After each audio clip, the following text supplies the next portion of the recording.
vieromaalin eteen ja sitten tilanne selkeää. Sieltä purittaa vielä suomalaispelaajista Jussi Jokinen ja menee komeasti laidasta. Suomi voittaa 3-2. Loistava taistelu ja ai kun vielä ajaa törkeästi.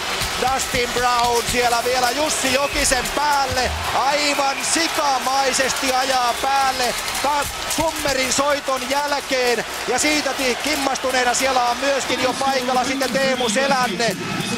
Olipa tyly Brownin ajo siinä ja sitten painivat Bäckes ja Anssi Salmela. Joka tapauksessa tässä tulee vielä dramaattinen loppuhuipennus, kun siinä Bäckes ja Salmela mättävät toisiaan.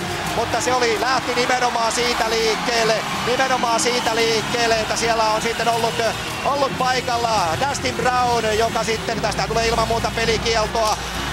Mutta siinä nyt sitten Salmela saa aika kovaa kyytiä sieltä David Bäckesiltä.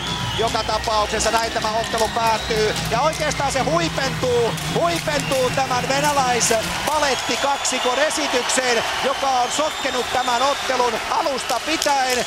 Onneksi Suomi voittaa, mutta se on päättynyt siihen, että vielä sieltä tulee Summerin soiton jälkeen Dustin Brownin törkeä taklaus.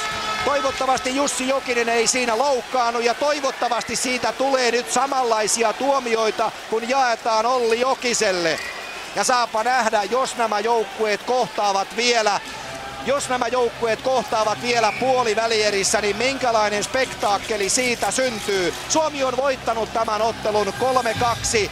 Ratkaisumaalin tekijänä Tuomo Ruutu ajassa 56:10. Sinne on merkitty vielä Mikko Koivu, mutta Tuomo siellä varmasti viimeisenä pelaajana oli.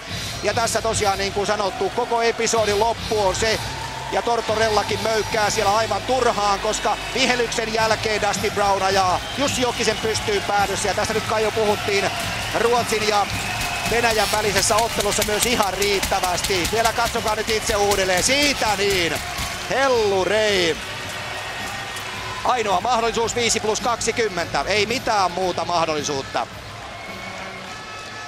Dustin Brown, joka on pelannut loistavan turnauksen muuten, niin päättää tämän ottelunsa sitten käsittämättömään ratkaisuun myöskin. Ja sitten se päättyy Bäckesin ja Salmelan vielä kaksinkamppailuun kaiken lisäksi. Mutta tämä spektaakkeli on päättynyt ja se on päättynyt Suomen 3-2 voittoon. Ja siinä Suomen taistelun koko kuva. Anssi Salmela kamppailee David Bäckesin kanssa ja tämä taas on sitten kokonaan sivujuonne tästä ottelusta. Yhdysvallat menetti täydellisesti ottelun kolmannessa edessä.